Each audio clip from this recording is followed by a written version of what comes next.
तो जैसा कि आपने अभी पढ़ा था पहली वीडियो में कि रेड कलर की वेवलेंथ बहुत ज़्यादा होती है और वायलेट कलर की वेवलेंथ बहुत कम होती है। लेकिन अगर फ्रिक्वेंसी की बात की जाए तो फ्रिक्वेंसी वायलेट कलर की ज़्यादा होगी जबकि रेड वाले की कम होगी। कॉन्टिन्यूस स्पेक्ट्रम मीन्स आपको ये कलर दिखते जा रहे हैं जैसे 7 colours rainbow, this is a continuous spectrum. लेकिन इलेक्ट्रोमैग्नेटिक रेडिएशन जब इंटरेक्ट होती है मैटर के साथ, एटम्स और मॉलिक्यूल के साथ, तो आपको पता है जो एटम्स एंड मॉलिक्यूल्स हैं वो एनर्जी को एब्जॉर्ब कर सकते हैं, हायर एनर्जी पे अनस्टेबल हैं। अब जैसे आपको एक सिंपल सी बात बताएं कि कोई भी इलेक्ट्रॉन है, जैसे अगर हम ऐसे नॉर्मल भी बात करें, कोई भी इलेक्ट्रॉन है, जैसे सपोज कीजिए कि अगर कोई भी एटम का केस मान के चले, जैसे ये न्यूक्लियस, बाहर इसके क्या बन रही हैं, shell, then another shell, again different shells. So students just रफली हम डायग्राम मान के चलें, यहाँ पे कोई भी इलेक्ट्रॉन है जब एक लेवल से अपर लेवल की तरफ जाएगा तो एनर्जी को क्या करेगा, वो एब्जॉर्ब करेगा। एनर्जी क्या हो रही है, एब्जॉर्ब। लेकिन यही इलेक्ट्रॉन जब एक बड़े हायर लेवल से नीचे वाले लेवल की तरफ आएगा तो एनर्जी को क्या करेगा, रेडिएट करेगा। याद रखिए जब इलेक्ट्रॉन लोअर लेवल से हायर की तरफ जा रहा है तो एनर्जी क्या हो रही है, एब्जॉर्ब। लेकिन जब वो हायर से लोअर की तरफ आ रहा है तो एनर्जी क्या हो रही है, रेडिएट। तो उस तरह से आपको डिफरेंट डिफरेंट स्पेक्ट्रम कलर्स वगैरह ऑब्जर्व होते हैं। यहाँ पे हम बात करेंगे the study of emission of और absorption spectra is refer to as spectroscopy. बहुत हायर क्लासेस में आप इसमें जाके पढ़ोगे, अभी जस्ट आपको थोड़ा आइडिया लेना है। इसमें दो तरह के केस होंगे, emission spectra and absorption spectra.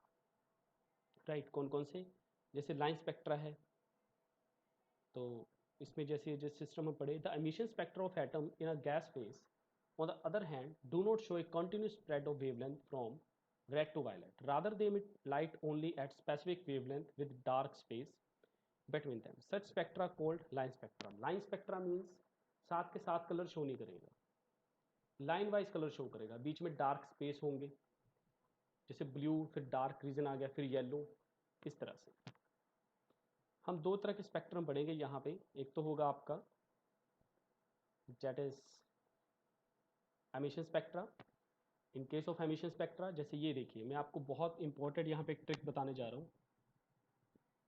Emission spectra में आपका जो बैकग्राउंड कलर होगा वो ब्लैक होगा, और स्पेक्ट्रा आपको मिला क्योंकि आपको पता है कि लाइट पड़ी एटम्स मॉलिक्यूल पे, इलेक्ट्रॉन ने एनर्जी, इलेक्ट्रॉन जब आपका एक लेवल से ऊपर लेवल की तरफ जाएगा तो एनर्जी अब्जॉर्ब करेगा, जब वापस आएगा तो एनर्जी रेडिएट करेगा। तो उस रेडिएशंस के कारण हमें ये स्पेक्ट्रम मिला। यहाँ पे जो डार्क कलर होगा उसके ऊपर आपको कलर बैंड्स शो होगा, ये देखिए, सोडियम का स्पेक्ट्रम, हाइड्रोजन का स्पेक्ट्रम, कैल्शियम का, मतलब इस वेवलेंथ में वो एनर्जी वो रेडिएट कर रहे हैं, क्योंकि आपको कोई भी एनर्जी अगर रेडिएट हो रही है उसकी वेवलेंथ तो होगी ही होगी। Next is absorption spectra.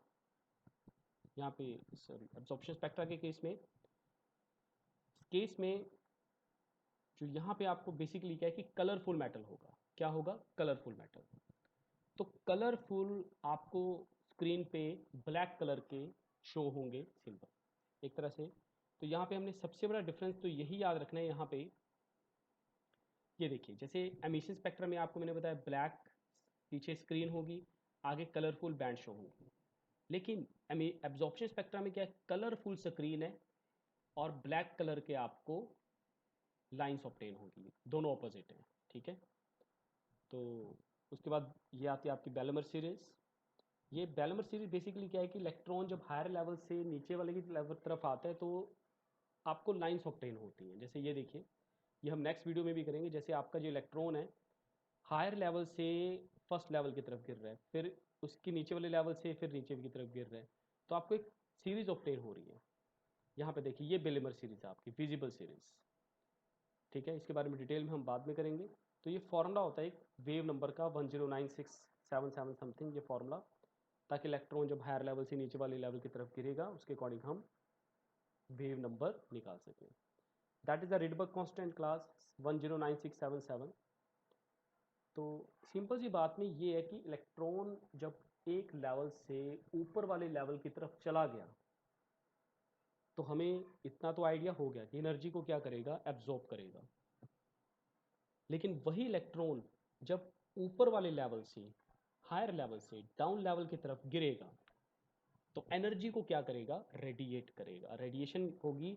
तो उससे आपको सीरीज ऑप्टेन होंगी। जैसे इलेक्ट्रॉन देखिए यहाँ पे, अगर आपका इलेक्ट्रॉन सेकंड थर्ड लेवल से फर्स्ट लेवल पे गिरेगा तो लेमन सीरीज, थर्ड फोर्थ से सेकंड पे गिरेगा तो बाल्मर सीरीज। ये हम डिटेल में भी करेंगे, फिलहाल आपको जस्ट आइडिया रखना है 5 सीरीज का।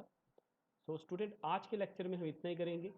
आप एक बार इसको रीड आउट कीजिए, एक एक लाइन को रीड आउट कीजिए, वीडियोस को बार बार देखिए क्लास।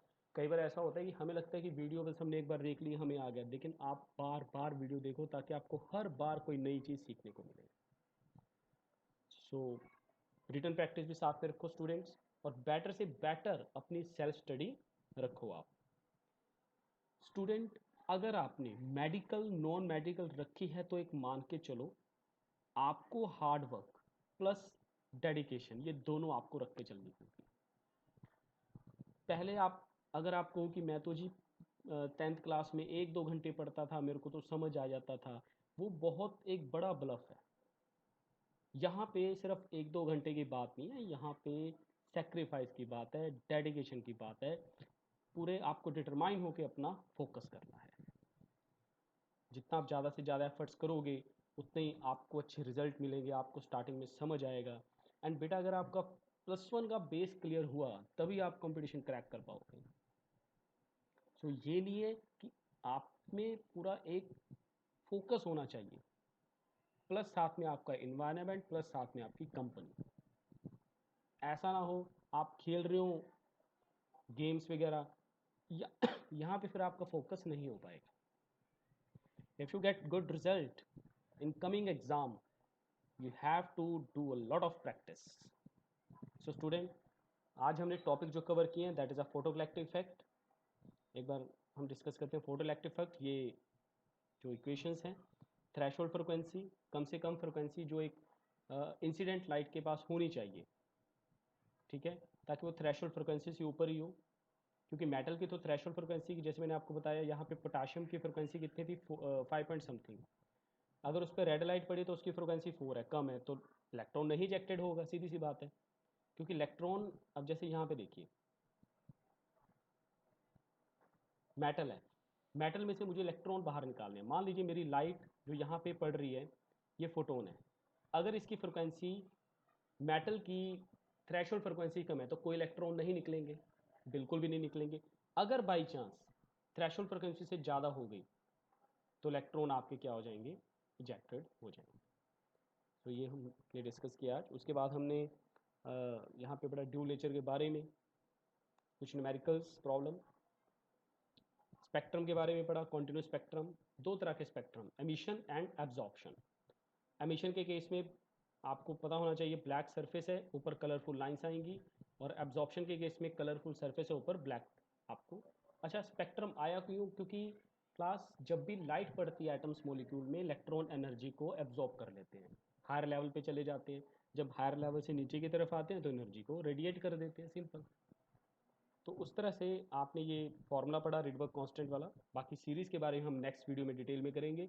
तो आगे हमारा लेक्चर कंटिन्यू रहेगा। Thank you class.